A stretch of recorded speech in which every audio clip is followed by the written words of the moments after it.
A continuación, Quito TV.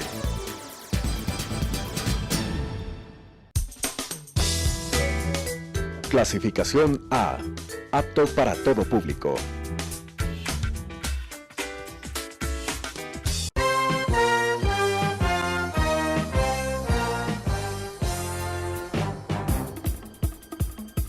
Un tiempo con las noticias desde la capital. Un tiempo con las noticias de la capital. Quito TV. Un tiempo de noticias en Telesucesos, Canal 29.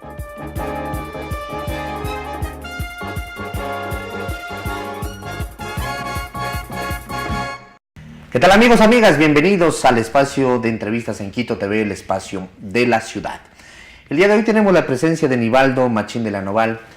Él es un compañero aquí de Telesucesos, tiene el programa de Educa TV, hace la voz en off tanto para Radio Sucesos como para Telesucesos desde hace algunos años. Es profesor del Colegio Menor San Francisco de Quito, así se llama, ¿no? Colegio Menor San Francisco de Quito. Ha sido profesor en la Universidad Técnica Particular de Loja, en la Universidad de las Américas también. Y bueno, ha escrito libros, tiene una larga trayectoria, sobre todo en el tema de la literatura y de la educomunicación. Así es la historia. Nivaldo, bienvenido, ¿cómo está? Gracias, ¿Dónde nace Nivaldo? Nivaldo no es ecuatoriano. No, yo nací en el Hospital Calixto García, si quieres saber exactamente, a las 10:30 de la noche de un 12 de abril, por medio de una cesárea, así que fue una llegada un poco dramática, pero aquí estoy. Pero llegó. Sí, llegó. ¿En qué ciudad en Cuba? El Hospital Calixto García está en la ciudad de La Habana, entonces ahí nací y ahí viví en un pequeño pueblo que se llama Jaruco, viví hasta los 28 años.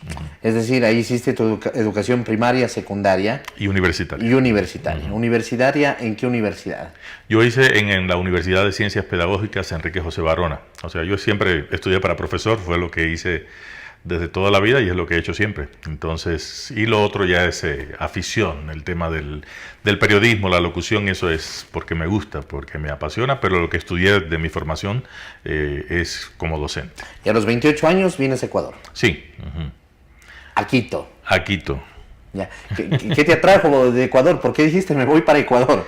Bueno, en ese entonces yo trabajaba en el Instituto de Radio y Televisión de Cuba, el Instituto Cubano de Radio y Televisión, en la dirección de radio, y había ganado unos premios, entonces me nominaron para una beca internacional que ofrecía la Fundación Friedrich Ebert aquí de los Países Bajos, la ofrecía aquí en CIESPAL. CIESPAL era el centro de formación para todo lo que tenía que ver con el mundo de la comunicación para América Latina, y en ese entonces, bueno, yo apliqué a la beca, obtuve una beca completa con todo el financiamiento de estadía, transporte, todo lo demás, y entonces vine acá el 8 de abril de 1994. Entonces esa es la lógica de por qué llegué. 94, es decir, son 23 años ya aquí en el Ecuador. Sí. 23 años. ¿La beca cuánto duró aquí en Ecuador? En la CIESPAL? Bueno, la beca duró 7 semanas. Ese era el plan de 7 semanas, era eso. Después aparecieron otras oportunidades de trabajo como profesor de periodismo en la Universidad Laica Vicente Rocafuerte de Guayaquil. Y entonces, fuiste para Guayaquil? Fui a la extensión que tenía la universidad en Puerto Viejo, literalmente. Entonces a mí me dijeron, te vas a Puerto Viejo porque estaban formando la escuela de comunicación, hacía falta profesor de periodismo, y entonces me fui a Puerto Viejo. Me sonaba Puerto Viejo, yo me imaginaba hacia la orilla del mar, la playa, no sé cuánto. Lógicamente el nombre no necesariamente tiene que ver con la realidad actual de Puerto Viejo. El nombre era antiguo, lógicamente cuando se fundó al lado de, en lo que es ahora la playa de Crucita, era mar, pero ya después se retiró un poco más adentro por el tema de los piratas, y entonces Puerto Viejo es la ciudad, la capital de Manabí, y ahí estuve desde el 94, desde el 21 de mayo de 1994. ¿Del 94 al? 96. Al 96, 2 años. Sí, estuve 2 años y ahí vine acá, a Telesucesos. En el año 96 a Telesucesos. En el año 96 Telesucesos abre una convocatoria para hacer lo que se llamaba Educa TV en ese entonces, para ser profesor por televisión. Entonces unía mis experiencias en el mundo de la docencia más los pininos que había hecho en el mundo de la comunicación, y entonces aquí vine, hice el casting, y por ahí hay algunas imágenes todavía de esa época. Claro, por supuesto. cuando era joven y hermoso, y entonces quedé seleccionado para trabajar en ese proyecto. Finalmente el proyecto no cuajó por un problema de financiamiento gubernamental de lo que se pensaba, pero me llamaron igual para trabajar como periodista aquí en Telesucesos, y entonces empecé como periodista. Correcto. Y empiezas como periodista y empiezas a ser la voz en off de Telesucesos y Radio Sucesos. Sí, el radio un poquito después, en radio hacía más bien la parte de los comerciales, hacía un poco más que los asuntos de presentaciones y esas cosas, hacía comerciales, y en la televisión hacía el programa que se llamaba Desde el Congreso. Entonces empezamos a trabajar un equipo para transmitir todas las sesiones del Parlamento ecuatoriano, y así se hizo más o menos durante casi 2 años. Trabajamos en este programa Desde el Congreso. Claro, yo recuerdo cuando vine acá a Quito que era habitual ver en Canal 29 prácticamente durante toda la mañana las sesiones parlamentarias. Y la noche, hacíamos toda la noche hasta que terminara. A la hora que terminara, a esa hora cerrábamos la transmisión. Y entonces a veces cuando eran eventos complejos, a mí me tocó vivir la caída, por ejemplo, de Bucaram, la salida de Bucaram. Yo estaba cubriendo el Congreso en ese momento, entonces fue una sesión maratónica, no nos dejaban salir del Parlamento, el Parlamento estaba sitiado, había militares, todo estaba resguardado, entonces nosotros transmitimos esa sesión de la caída, la salida de Bucaram, la elección de Fabián Alarcón como presidente del Congreso, y después como presidente interino de la República, la salida de Rosalía Arteaga, que era en ese entonces la vicepresidenta. En todo ese momento de esa coyuntura política tuve el privilegio de verlo en primera fila. Digo, tú estabas ahí Sí, yo estaba ahí, yo estuve ahí en el momento. La unidad móvil del canal también estaba. Estábamos allí, estábamos haciendo historia en ese momento. La historia del Ecuador la estábamos transmitiendo en vivo y en directo a través de Telesucesos. Es un privilegio en ese entonces, y que en la vida de periodista fue un fogueo durísimo, porque era una entrevista tras la otra, un personaje tras el otro, y entonces tenías que conocer quién se estaba aliando con quién, hacia qué lado se estaban moviendo las fuerzas políticas, porque era un pulso político importante en ese momento. Estaban haciendo una fuerza importante al interior del Congreso, y entonces los roldosistas eran una fuerza importante, todavía mayoría dentro del Congreso, y tenían que lograr desplazarlos del poder, que era la lógica política de ese entonces, y eso vivirlo fue intenso. Además, una transmisión con las limitaciones de ese entonces y de un canal pequeño como somos nosotros. Sí, pero era hablar con toda la gente que era las figuras políticas de ese entonces. Ya muchos no están en la palestra pública, otros todavía permanecen, pero era un ejercicio interesantísimo ver toda la gente que hacía política en ese entonces y cómo se hacía política. Y son imágenes que quedaron registradas en muchos de nosotros. Sí, y ahí están. Ahí están para la historia de todos los personajes que en ese entonces hicieron la política ecuatoriana. Entonces, la una parte era Desde el Congreso, la otra Educa TV. ¿Qué pasó con Educa TV? ¿Cómo nace el proyecto de Educa TV? ¿Hasta dónde avanzó? ¿Cuál era la intención? ¿Cuáles eran los objetivos? Los objetivos eran apoyar a la educación unidocente del país, o sea, estas escuelitas pequeñas que tienen un solo profesor que tiene que dar todas las materias, entonces darle un apoyo didáctico. Desde acá, hacer las producciones, entonces se seleccionaron los que íbamos a hacer los profesores, las distintas materias, cuál era la malla, se hicieron las grabaciones, se hicieron los pilotos y se presentó en el ministerio, porque como ves la coyuntura política en ese entonces, o sea, el Ministerio de Educación de ese entonces había dicho sí, era bajo el gobierno de Bucaram, pero Bucaram duró 7 meses en la presidencia de la República, entonces todo después fue muy endeble, porque Fabián Alarcón necesitaba consolidarse en el poder, llamó a la consulta popular, entonces siempre quedaba todo esto muy suelto, y entonces no había realmente la intención. No había una estabilidad, ¿no? Y no era la prioridad en ese momento. Entonces vimos que, durante todo ese tiempo tuvimos un periodo de gran inestabilidad política, porque Alarcón tuvo que llamar a elecciones, salió Yamil Mawad, después de Mawad salió Mawad rápidamente también, entonces tuvimos hasta el gobierno de Rafael Correa, que igual fue el momento más estable de la política nacional, porque todos los otros gobiernos, ninguno había terminado su periodo, su mandato. Este es Educa TV, y Educa TV es una marca registrada de Telesucesos, sí. ¿no? Que nació allá en el año 96. En el 96 entonces, sí. En ese entonces lo hicimos, y después intentamos mantener el programa, se mantuvo durante distintos formatos, y ahora está como un formato más bien televisivo, y esperando, lógicamente, porque es un proyecto todavía que quedó ahí, que tiene la idea, que tiene la intención, que la intención es válida, pero que necesita también la voluntad política, porque muchos de estos proyectos necesitan de la voluntad política. Además, porque ha habido cambios en el sistema educativo, sí. Las escuelas unidocentes prácticamente han desaparecido. Ya no existen casi ninguna porque fueron sustituidas por las llamadas escuelas del milenio, entonces se hicieron estas escuelas, pero hay una realidad educativa detrás. Las escuelas del milenio hace que los niños tengan que trasladarse unas distancias enormes para llegar a sus escuelas. Y muchos dejan de estudiar por la distancia. Sí, porque desaparecieron las escuelitas que quedaban cerca, o sea, la escuelita que quedaba cerca ya no está, y fue absorbida por la escuela del milenio. Entonces esa idea que parece buena, válida, pero no toma en cuenta la realidad de la gente, o sea, es un modelo pensado desde la ciudad, desde el ministerio, pero que no toma en cuenta la realidad de la gente que vive en estos lugares, que tiene que trasladarse largas distancias, que tiene que ver el tema de las cosechas, el tema de los ciclos de trabajo, porque los niños participan de la vida de sus comunas, participan de la vida de su familia tiene casi siempre relación con el agro, entonces es bien difícil, es complicado, es una situación compleja. Vamos a ver qué es lo que termina. Después incluso el ministerio hizo el tema de Educa, pero con otro enfoque, o sea, es más programas de carácter didáctico que apuntan hacia otro lado, no es propiamente docencia, sino es más bien el tema educativo desde programas que pretenden ayudar a la formación de los muchachos, ¿no? ¿Qué pasó después de Educa?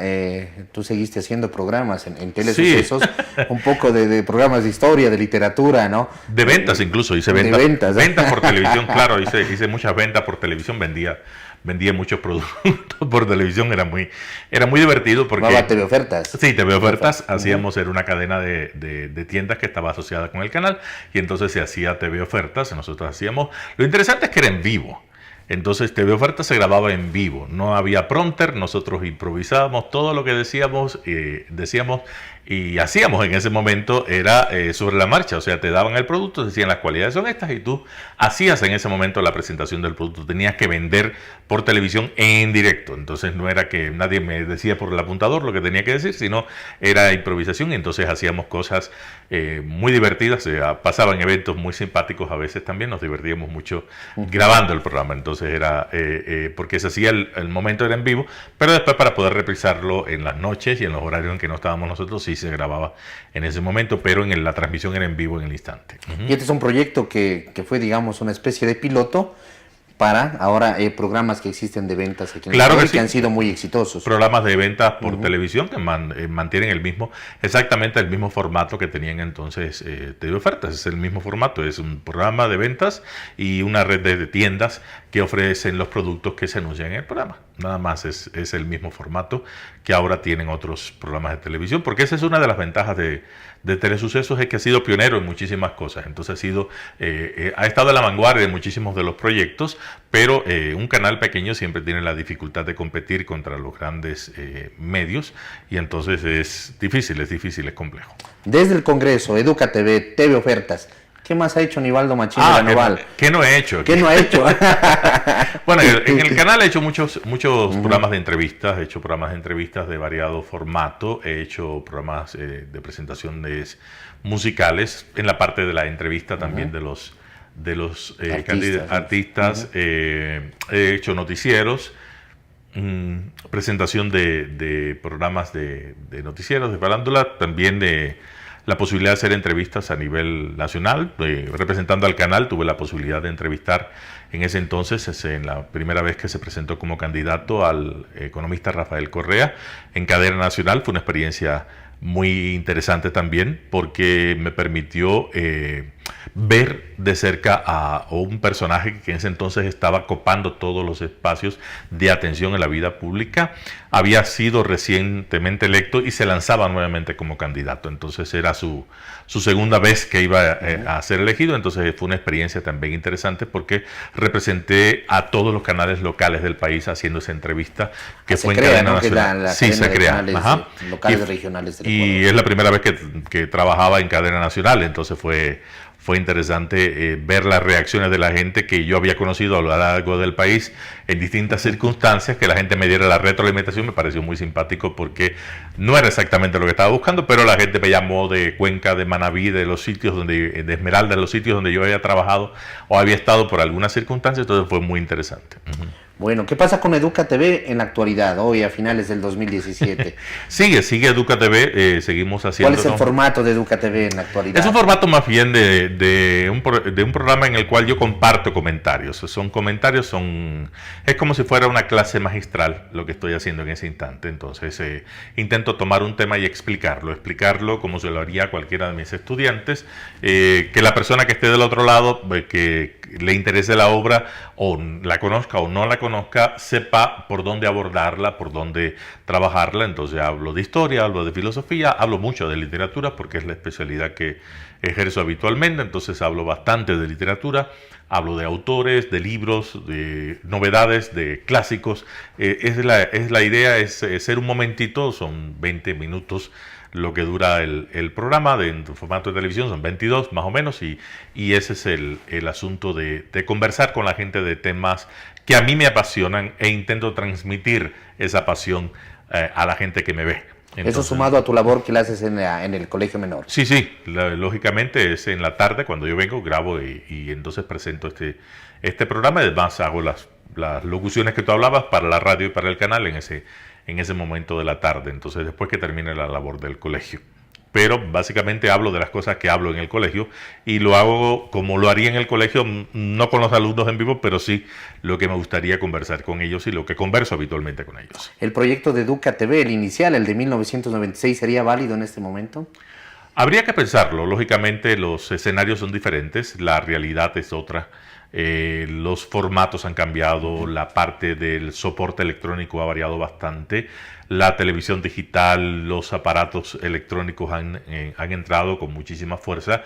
Entonces, sí, el uso de las tecnologías de la información y la comunicación ha cambiado para bien y para mal. Habría que hacer el balance después de lo que aportan, pero como yo siempre digo, no, las herramientas no son ni buenas ni malas, son herramientas. Entonces, como se usen, depende de la persona el uso que le dé, pero es una herramienta, no tiene ningún valor de bondad ni de maldad en sí misma. Entonces, porque como docente, ya llevo 34 años de profesor, entonces he pasado desde el proyector de vista fija, la radio, la grabadora. Bueno, antes incluso en Cuba tenía flanelógrafo, o sea, tenía que pegar en una franela las cositas con lija por detrás, papel de lija por detrás, y se pegaban las figuras, las láminas, los papeles, lo que hacía en la clase. Entonces he hecho con muchísimo material didáctico que ha cambiado, desde contar frijoles o tillos de cola, que así contaban mis niños de primer grado. Eso es lo que hacíamos porque no teníamos más en Cuba cuando yo empecé. Hacíamos eso, los papás hacían material didáctico y funcionaba. Y después ahora tengo alumnos con aparatos electrónicos de última generación, con teléfonos carísimos, con computadoras sofisticadas, y también funciona. Porque lo importante es que detrás tiene que haber un proyecto pedagógico. Entonces, si detrás hay alguien que está pensando la educación, no pensándola como un espectáculo, sino pensándola como educación, como ese proceso en el cual uno hace la labor de facilitador, y al final, después que termine toda la historia, lo que quede es lo que llamaremos educación, después que se olvide todo lo demás. Como dice un querido amigo, él dice siempre que educación es lo que queda cuando todo lo demás se olvida. Entonces es eso más o menos, que ayuda a uno, bueno, uno contribuye a esas cosas, sobre todo a despertar la mente, a despertar el pensamiento crítico, a enseñarles a observar. Eso es importante. Para aprender, la gente tiene que aprender a observar, a mirar el mundo. Si tú no te tomas el tiempo de observar el mundo, jamás vas a aprender nada, porque careces de esa mirada inquisitiva que te permite entender que hay algo ahí que puede ser interesante, que hay algo ahí que hay que descubrir, que hay algo ahí permite razonar, ¿no? Que te permite pensar el mundo en el que vives. Entonces, como yo digo, a mí no me gusta decir que yo enseño a pensar, porque eso me parece demasiado conductista, sino yo me interesa que tú aprendas a pensar por ti mismo, que tú no creas todo lo que te digan, que tú no siempre digas sí a todo lo que te digan, y que siempre tengas una pregunta razonable que cuestione todas esas verdades que están establecidas ahí. Y entonces, si eso, al final de toda la historia, logra una persona despierta, crítica, creativa, que crea en el individuo, que crea en la bondad, en la belleza, en la libertad, eso me parece que sería lo esencial. Y EducaTV, pensado en 1996, no puede ser ni de lejos el EducaTV que pensaremos en 2018, que ya se nos viene encima. Es otro escenario, es otra gente, son otros niños, son otras necesidades, porque la educación siempre responde a las necesidades del país, a las necesidades del entorno en el que está, y por eso tiene que cambiar, y siempre cambia. Es conservadora y es revolucionaria, porque esa es la dinámica que tiene la educación. Conserva lo que la sociedad pretende que es valioso, y es revolucionaria porque tiene que mover a la gente a que tiene que pensar las cosas y hacerlas de manera diferente, y que el mundo cambia y que hay que estar listos para cambiar con el mundo. La educación en el Ecuador ha cambiado en los 10 últimos años, desde los niveles iniciales, preescolar, pasando por la primaria, llegando al bachillerato y a la educación superior y a los niveles de posgrado, ha cambiado en el Ecuador. ¿Podemos hacer un análisis breve de qué cosas positivas han cambiado y qué cosas de pronto no debían de haber cambiado? A ver, yo siempre soy, y te soy sincero, a mí cambiar por cambiar no es una cosa que me agrade mucho. Entonces, la gente cuando tú cambias, tienes que tener conocimiento de causa por qué vas a cambiar, y vas a cambiar para bien.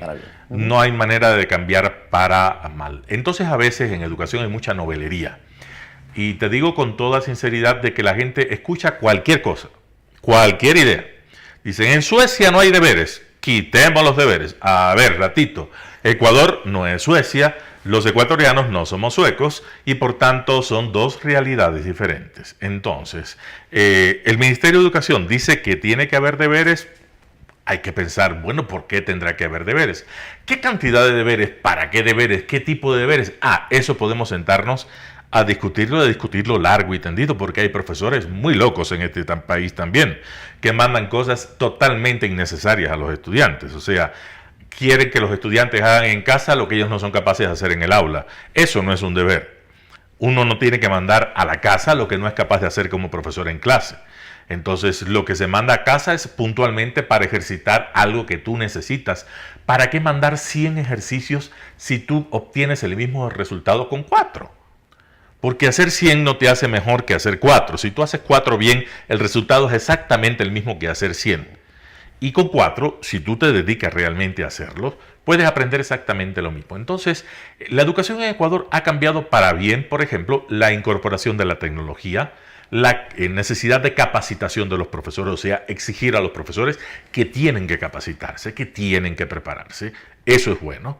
La gente deje el cuaderno ese amarillo que lleva 20 años repitiendo lo mismo, déjelo en su casa, aprenda nuevas cosas, aprenda nuevas verdades, cuestiónese, póngase fuera de su área de confort, y eso es importante. Eso me parece bueno. Me parece que los estándares de educación, subir los estándares de educación, me parece bueno. ¿Qué no me parece tan bueno? Ese burocratismo excesivo que hay en educación.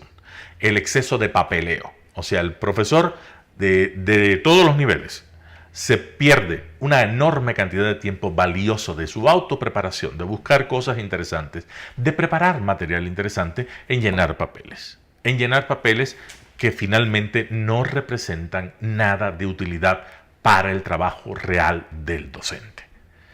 Entonces, no hablemos de los niveles elementales. La universidad es locura la cantidad de papeles que hay que llenar, de papeles que no resultan o que no redundan realmente en un mejor trabajo.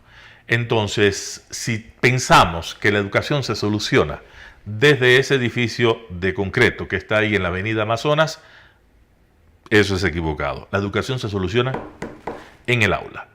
El que está frente a la clase, ese es el que debe tener la última palabra. Porque tratar de resolver la educación sentado desde un escritorio, sin ver alumnos desde hace 15 años, eso no pasa. Y eso no va a pasar jamás. Porque la experiencia de pararte frente al aula, eso es totalmente inigualable. No hay nadie que te pueda superar cuando tú tienes que pararte todos los días a clase. Y entonces vemos le hemos dado demasiada batuta a gente que jamás da clases. Entonces empiezan a pensar la educación como un espectáculo. Es decir, los niños tienen que ser felices. ¿Qué es ser feliz? La felicidad no es un fin en sí mismo. Nadie tiene que ser feliz. La gente es feliz después que hace algo por el bien de los demás, que hace algo que satisfaga sus necesidades y las necesidades del resto. Y entonces cuando uno termina el día dice, me siento bien, me siento contento, me siento feliz, porque hice algo bueno. Pero primero tengo que hacer algo. No voy a ser feliz porque sí. No voy a ser feliz a ultranza. Entonces pensar, nuestros niños tienen que ser felices. Y pensar que la educación es un espectáculo para que los niños sean felices, eso me parece la cosa más equivocada, porque empezamos a acorralar al profesor pensando que el profesor es un payaso, que el profesor es un mimo, que el profesor es director de orquesta y que tienen que hacer cosas divertidas. Las cosas divertidas, el universo lúdico, es en los niños chiquitos.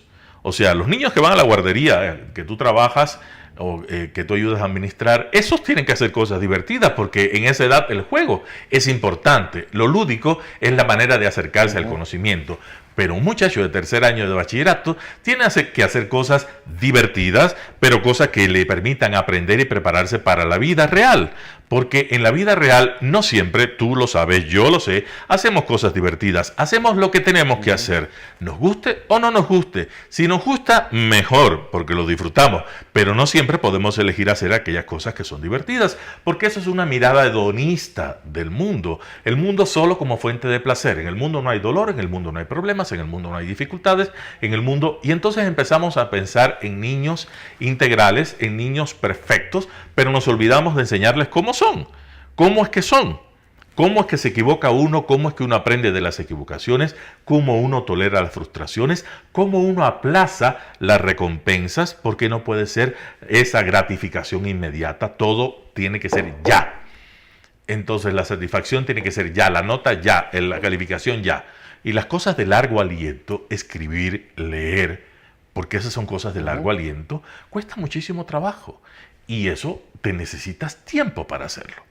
Y no puedes aprender a leer y escribir si no le dedicas tiempo. Y entonces pensar que todo tiene que ser divertido, rápido y fácil, es un mundo en el cual la gente va a sufrir mucho. Es un mundo que no es real. No, nuestros niños van a sufrir mucho. Porque ¿cómo tú le vas a garantizar? Tú tienes un niño de 4 años, que él no va a sufrir. Eso sería una estupidez de cualquiera decirle, no, mijito, usted no va a sufrir. No, mijito, usted sí va a sufrir. Yo voy a intentar que sea el menor sufrimiento posible y le voy a acompañar, pero usted va a tener problemas y va a tener dificultades y va a tener que enfrentarse a esas dificultades. Y yo lo que tengo que darle es las herramientas para que usted cuando tenga una dificultad sepa cómo hacerle frente y no se me desarme y no se me destruya y diga, no, yo no puedo con el mundo porque tengo un problema. No, el mundo va a tener problemas. Siempre vas a tener problemas, pero vas a tener que aprender a enfrentarlos. Porque si no, imagínate tú que yo en 1996 hubiera dicho, no, yo no puedo, pobrecito de mí. Yo no puedo, jamás en mi vida me he parado delante de una cámara de televisión. No, nunca me he parado, pero vamos a ver cómo me sale la primera vez que me pare. Ya que estoy 23 años después haciendo exactamente lo mismo porque no me rendí y no quiero yo ser ejemplo de nada, porque no soy ejemplo de absolutamente nada. Pero en la vida la gente tiene que aprender a ser fuerte. La gente tiene que aprender a tener entereza y a decir, bueno, me salió mal la primera, a la otra me saldrá mejor. Y si no a la cuarta, y si no a la quinta, y si no tendré que intentar otra cosa. Pero no es el fin del mundo cada vez que las cosas van mal. Y entonces pensar que todo tiene que ser bonito, gratificante y todo tiene que ser rápido, inmediato, eso realmente me parece un error de la educación. Estamos dándole mucho espacio a esa gente que quiere que el mundo sea solamente rosado, que el mundo sea acolchadito, que el mundo sea sin aristas, que la gente no se golpee, que la gente no se dé contra el planeta y se dé cuenta de que si tengo que crecer, tengo que madurar y las cosas no son como yo pensaba, tendré que ir por otro lugar, porque es un mundo competitivo. Es un mundo donde la gente sale todos los días a ver cuánto puede hacer para ganar. Entonces, ¿cómo tú vas a hacer que tu hijo compita en ese universo contra miles de chinos, millones de coreanos, miles de millones de chinos, miles de millones de coreanos en un mundo globalizado? Si tú cada día le dices, no, mijito, pobrecito, no haga deberes. Qué malo que ese profesor, mire lo que le ha mandado a hacer un ejercicio. Qué terrible que es. Ya voy a hablar con el profesor. Usted tiene que divertirse, ya voy a ver porque esa nota es... Entonces, se los van a comer. Se los van a comer vivos. Y estoy utilizando la metáfora porque es literal, es un mundo de competencia. Y si nuestros niños no son fuertes, si nuestros niños no son trabajadores, si nuestros niños no saben que las cosas valiosas requieren de esfuerzo, vamos a estar muy mal. O sea, han habido cosas positivas y cosas negativas en estos cambios. Ha habido cosas de forma más que de fondo. Ya no hay los trimestres, ahora hay los quimestres. Bueno, te digo, eso es burocracia, eso no es mayor cosa. Nos hacen estar 200 días en el aula. ¿Por qué yo antes estábamos 160, ahora estamos 200? Porque estés más tiempo en el aula no significa que aprendas mejor. Hay que ser eficientes y no perder tanto tiempo, porque en esos 200 días, no te imaginas cuántas cosas interrumpen esos 200 días. Actividades, desfiles, anuncios, concursos, ir para acá, ir para... Entonces, no son 200, jamás son 200, pero formalmente decimos que son 200. Entonces, ¿y por qué en otros sitios, te digo, por ejemplo, hablábamos de Estados Unidos, en mayo todo el mundo de vacaciones? Y en Suecia y en Bélgica y no sé dónde, en mayo todo el mundo de vacaciones. ¿Qué hace un niño con el calor que hace aquí en julio sentado en un aula? Dormirse, aburrirse, estar incómodo, estar inquieto, porque ha pasado 200 días y hace calor y está cansado y ya no quiere saber más de ti, ni de nada, ni de nadie. Entonces es tiempo perdido. Utilicen menos tiempo, más eficiente, mejores métodos, más prácticos, más centrados en lo que realmente la gente necesita aprender y menos feferefes, menos cosas anexas que no son necesarias ni importantes. Quito TV es el espacio de la ciudad. En 1996, ¿cómo estaba Quito? Yo también me acuerdo porque yo también vine de Tulcán para acá en 1995. ¿Usted ha sido Alita? Alita soy. Y en 1995... empezó a funcionar el trole, por ejemplo. No había trole. No había el trole. En el 94, cuando yo llegué, no había trole. En el 95 empezó el trole. 1995. Sí. Lo del trole fue histórico. Bueno, me acuerdo los militares subidos en el trole, porque Yamil Maguater, entonces el alcalde de Quito, y quería poner el trole, y los choferes de buses dijeron que esto iba a ser la crisis, la hecatombe, nos íbamos a ir al de eso, había huelgas, paros, no dejaban pasar el trole. El trole está ahí, los buses ya no pasan por esa calle donde está el trole y nadie se ha muerto. Siempre parece que es el fin del mundo. Quito era lindo, más limpio que ahora. Eso sí, era una ciudad más limpia. Me encantaban las áreas verdes de Quito. No sé por qué. No sé qué tiene el municipio contra las áreas verdes, pero Quito ha perdido, las áreas verdes de la ciudad se han perdido, los parterres son feos, los árboles los quitan. Yo soy amante de la naturaleza, a mí lo verde me fascina. Entonces por eso me fijo, cuando voy a un lugar me fijo siempre en qué tan verde es el sitio. Entonces yo me acuerdo que yo me sentaba, porque estaba en Ciespal, me sentaba en el Parque República Argentina, que está muy cerquita de ahí de Ciespal, y entonces parecía la cosa más hermosa del mundo, el césped verde, limpio, precioso. Ahora está todo lleno de basura, ese sitio está lleno... Ya no se ve ni el parque. Sí, está lleno de cercas y cosas, ya lo taparon con tanta cosa. Pero el parque era un parque muy hermoso en ese entonces, y me acuerdo de la ciudad, me acuerdo de las jardineras, me acuerdo de la avenida República del Salvador, que en ese entonces no tenía casi nada, eran casas, no había tantos edificios como ahora, era una avenida de casas, era una avenida chatita, muy planita, pero me gustaba porque era muy tranquila, era como la Mariscal, así casas y árboles, y era muy, muy lindo. Entonces sí, era una ciudad menos agresiva que ahora, ¿sí? Había menos autos, por supuesto, porque había menos gente, y entonces era un espacio mucho más cercano. Los buses eran muy feos, eso sí. El transporte era horroroso, los buses eran chiquitos, incómodos. Yo no cabía en los buses.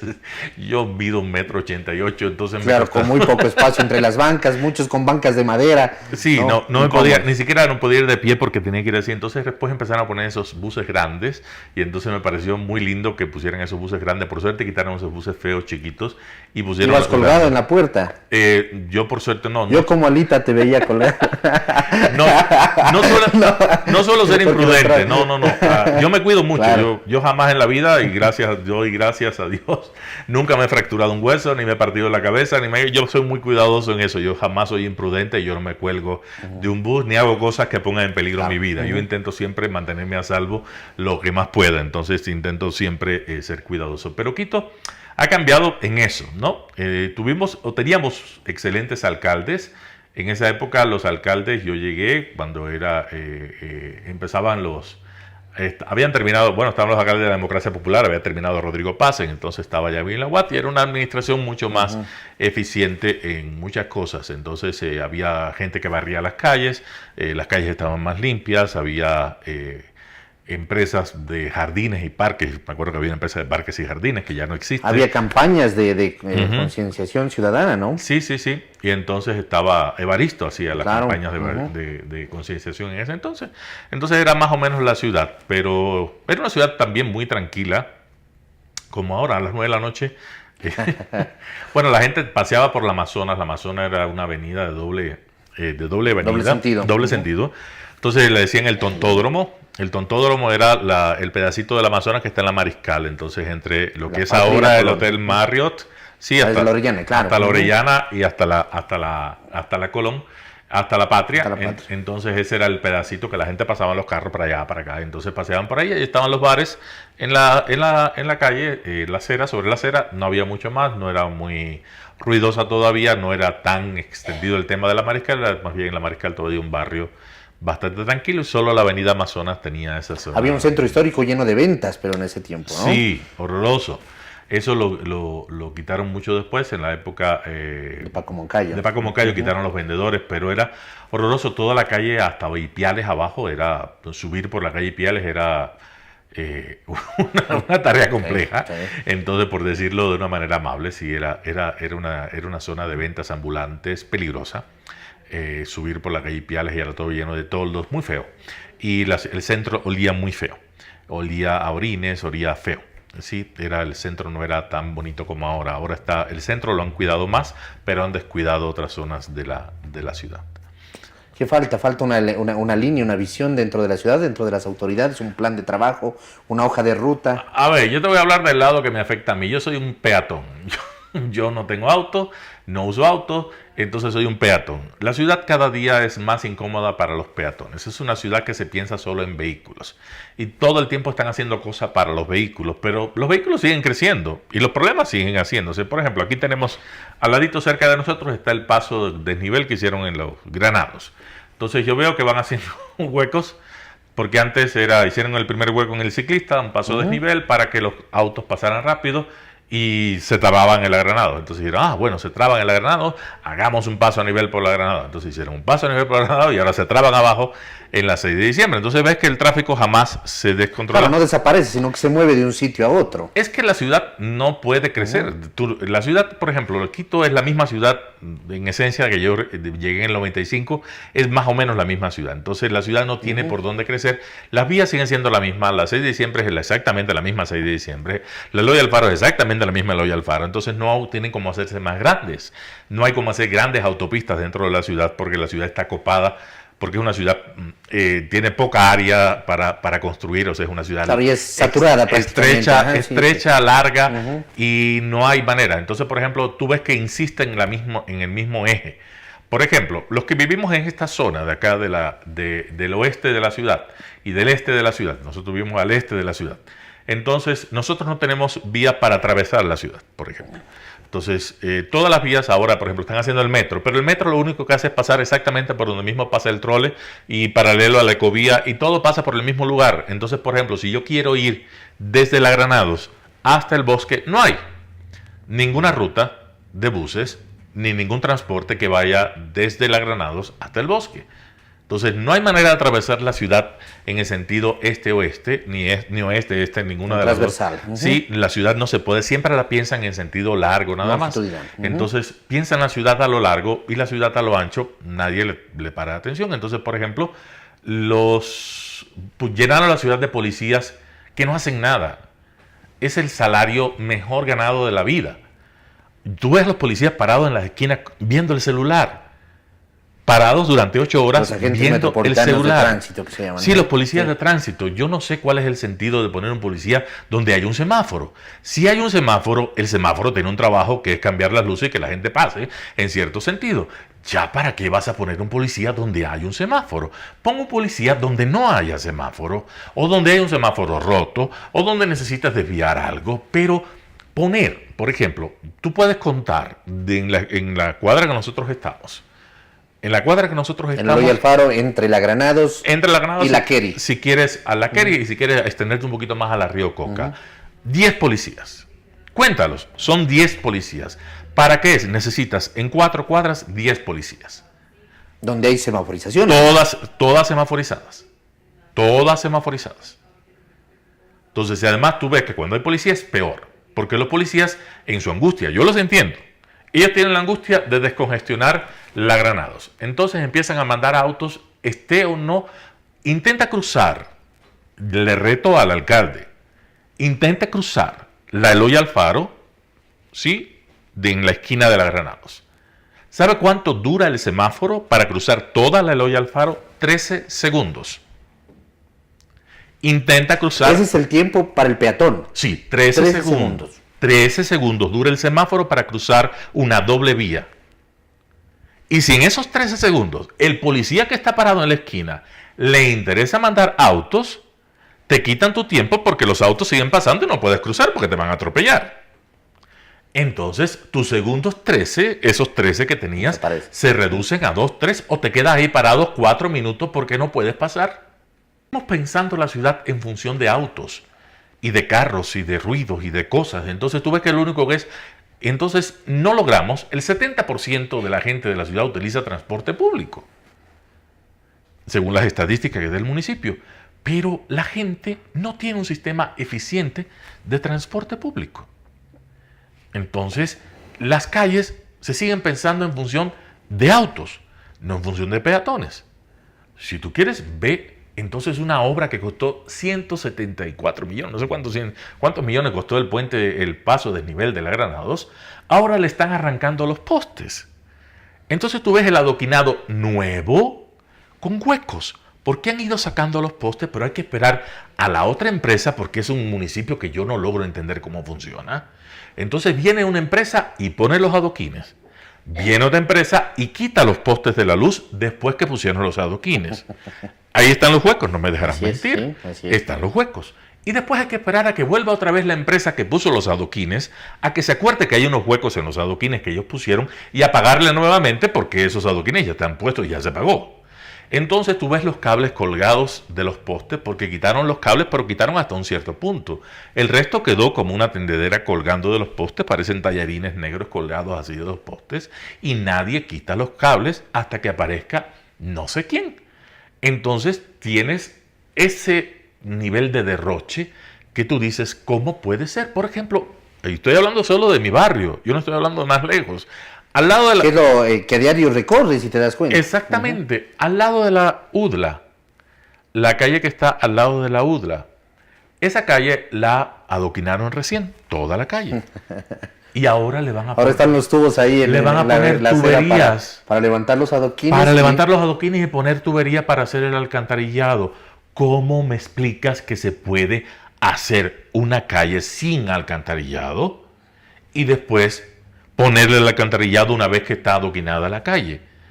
Tú que eres arquitecto, yo no sé si eso para mi mundo, mi poco entendimiento, no tiene lógica. Me parece un derroche de los fondos públicos, de los fondos de nosotros, porque eso después no es que sea gratis. Eso después nos suben los impuestos prediales, después aparecen más tasas, después aparecen incrementos por aquí, por allá, por el otro lado. Entonces tú dices, bueno, ¿cómo puede ser? ¿Cómo puede ser que tú adoquines una calle entera y no te des cuenta que primero tenías que haber arreglado? Pero, eso te estoy hablando, la de abajo, la calle de las Hiedras, hicieron exactamente el mismo trabajo, pero ahí están los huecos todavía. 6 meses después, no han tapado los huecos. La calle sigue con todo el asfalto roto porque el que abre los huecos, que es la empresa de agua y alcantarillado, hay que esperar a que la empresa de movilidad y obras públicas venga y ponga el asfalto, porque son 2 empresas distintas, claro, porque no trabajan de manera mancomunada. Y después viene la empresa que hace la semaforización, y etcétera, etcétera. Eso es una burocracia. Es una burocracia. Es lo que te digo, como la burocracia en educación de la que hablábamos, ahora tenemos esta burocracia, porque la burocracia es gente que no piensa con sentido común de gente. Entonces, como yo te decía, solo el profesor sabe lo que pasa en su aula, solo la gente del barrio sabe lo que necesita su barrio. ¿Por qué no le pregunta primero, antes de hacer esas planificaciones, cómo se te ocurre hacer la calle y después quitarle los adoquines para ponerle el alcantarillado. ¿Cómo se te ocurre no quitar los postes y después dañar el adoquinado de una obra que costó millones de dólares, que no está pagada todavía, que tenemos que pagar, que estamos endeudados? Estamos endeudados, esos 170 y no sé cuántos millones que costó ese paso de desnivel de la Granados, que por ejemplo no arreglan un parterre que rompieron, y tú lo has visto, en la avenida de los Granados. Rompieron el parterre central, lo rompieron para cuando estaban construyendo dejar pasar los carros para un lado y para el otro, y ahí lo dejaron. Terminó la obra y dice un cartel, obra entregada, y eso... El parterre está roto. Está roto, y nunca lo arreglaron. Y en la Josequería abajo también lo rompieron y nunca lo arreglaron. Entonces, el Quito que yo conocí en 1995 era ordenado. Un Quito más eficaz, una administración más eficaz, más pequeña pero más eficaz. Ordenado, con sentido común. Hacía cosas lindas. El trole, les gustara o no les gustara, era una obra bonita, estéticamente lograda. Después vimos cómo se fue deteriorando. Entonces, de las estaciones del trole, que eran bonitas, pasamos a las estaciones de la Ecovía, que ya no eran tan bonitas. Y después las de la Metrovía, que eran horrorosas. Y no sé si a alguien se le ocurrirá las del metro, no sé, porque están debajo tierra, esas no las veo todavía. Pero espero que no sean tan horrorosas como las otras, porque fuimos decayendo entonces en función de una eficiencia que para mí no es tal, porque las cosas tienen que ser útiles, pero tienen que ser bonitas. Agradables. Ese Boulevard de las Naciones Unidas es la cosa más fea que he visto en los días de mi vida. Es una mole de hormigón en el medio de la ciudad que no sirve para nada. Antes teníamos una acera con por lo menos un jardín bajo. Hicieron un jardín bonito, me acuerdo, con tocones de madera, había fuentes.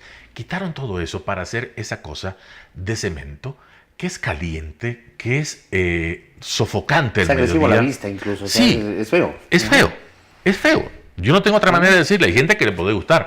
A mí el Boulevard de las Naciones Unidas me parece horroroso. Me parece horroroso. Y entonces gastamos dinero en hacer esas cosas sin preguntarle a la gente. Entonces, obras que tú ves que, por ejemplo, no toman en cuenta que la gente tiene que pasar. Y entonces la gente pasa. Y ves el Boulevard de las Naciones Unidas, todo el borde lleno de caminitos porque a alguien se le olvidó que eso llevaba una acera. Y entonces ves, cuando yo vine, en 95... ese bulevar central era bonito. Ahora no hay jardinería. La jardinería está destruida.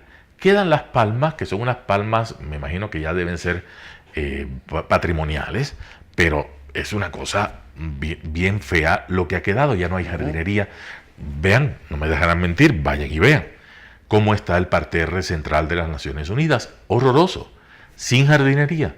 Solo las palmeras peladitas ahí y nada más. Veremos qué pasa con nuestra ciudad. Ya se viene un año electoral y muchas cosas van a ser con cálculo. El tema que elegimos, pero a la gente que elegimos se le olvida para qué los elegimos. Entonces, o no tienen claro para qué los elegimos, o le queda grande el traje para el que los elegimos. Entonces, a veces pasa eso. Y cuando eligieron, o cuando elegimos, porque yo sí voté por Mauricio Rodas, entonces... pensábamos que iba a ser eficiente. La administración anterior, el final fue horroroso también. Pero yo mido la eficiencia de la administración por las cosas pequeñas que yo puedo observar. Yo no sé mucho de presupuesto, yo no soy financista, yo no sé mucho de esas cosas que me resultan complejas, pero veo, por ejemplo, las aceras. Caminar por las aceras de mi barrio y ver todas las aceras destruidas y que gasten 174 billones para hacerle pasos a los vehículos y que se olviden que los peatones que transitan por la Granados y la Josequerí no tienen aceras para caminar. No estoy hablando que estamos en el medio del campo, estamos en la avenida de los Granados. Con una universidad que está ahí. Frente a la universidad, frente a Almacenes Boyacá, observa la acera que está frente a Almacenes Boyacá y trata de caminar, un día como hoy que está lloviendo, trata de caminar. Sube la Josequerí frente a la universidad. Yo creo que la universidad también puede hacer algo y que tiene que devolver algo de la basura que coloca la Universidad de las Américas en la calle, del ruido que hace, de toda la... debe devolver algo a la comunidad porque la Universidad de las Américas también tiene que devolver algo a la comunidad y tiene que devolver algo en función de obras. No puede ser que la acera que está frente a la sede de la José Keri no tenga asfaltado. Entonces no puede ser que la Universidad de las Américas no tenga para hacer, que serán 20 metros. Que es el ingreso al estacionamiento, ¿no? Que es su ingreso, es el ingreso a la sede de la José Keri. Entonces puede devolver tal vez, y los vecinos veremos con mejor cara a la UDLA. Tal vez. Podría ser. No sé, porque en bibliotecas no han hecho. Obras de extensión a la comunidad cercana no han hecho. Entonces podrían hacer obras, tal vez. Y ayudar al municipio a hacer convenios con el municipio, que le dejen de cobrar un poco de los impuestos prediales y ustedes hacen un pedazo de la acera. Vaya usted, señor Larriategui, converse con el señor Rodas. Le doy una idea. Correcto. Nivaldo, se ha acabado el tiempo. Queremos agradecerte por haber estado aquí. Hemos conversado bastante. Hemos conversado bastante. Ha sido una conversación distendida y sobre todo conociendo muchos aspectos, muchos tópicos de la vida de Nivaldo Machín de la Noval. Muchas tu experiencia gracias, en el tema de educación, tu experiencia como peatón de la ciudad, lo que vives a diario. Nosotros vemos desde el vehículo una cosa, otra se ve desde el lado del peatón. Pero tanto peatón como la gente que transitamos en vehículos particular o público, tenemos problemas. Y la ciudad es cada vez más conflictiva y la ciudad es cada vez menos linda, que es también lo que nos preocupa mucho. Eso sí. Y mientras no se piense una ciudad humana, la ciudad seguirá siendo fea. Y tenemos los casos en todas las ciudades del mundo. Todas las ciudades del mundo que son hermosas son ciudades que se hicieron pensando en la gente. Una ciudad con potencial como es Quito, ¿no? Que es un diamante en bruto, pero que está ahí tapado y no lo pulimos. Exactamente. Tú puedes ver. Ve Madrid. No sé si has ido a Madrid. En Madrid todo el tráfico está debajo de la ciudad. Entonces los sitios importantes, bonitos, hermosos del centro de la ciudad, que es difícil llegar al centro, es difícil, pero están a disposición de la gente. Los parques, los paseos, es para que la gente camine, para que la gente esté. Y entonces no se llena. Para que los admire, sin barreras. Es que la gente tiene que ser parte de la ciudad. No se puede pensar una ciudad sin gente. Una ciudad sin gente es una ciudad muerta. Es una ciudad llena de... ciudad. Uh-huh. Sí. Vemos las grandes ciudades de Estados Unidos destruidas pensando... Detroit es el ejemplo de una ciudad fea. Pensada en la maquinaria, pensada en la industria. No pensada en la gente. Y ahora es una ciudad muy fea. Nivaldo, muchas gracias. Te volveremos a invitar en una próxima ocasión porque hay que seguir hablando de educación, hablando de Quito, hablando de comunicación. Muchísimas gracias a ti, y muchísimas gracias a quienes nos toleraron, compartieron, aguantaron o estuvieron con nosotros en este tiempo. Gracias, Nivaldo. Amigos, Nivaldo Machín de la Noval aquí en Quito TV. Quito TV, el espacio de la ciudad. Hasta la próxima.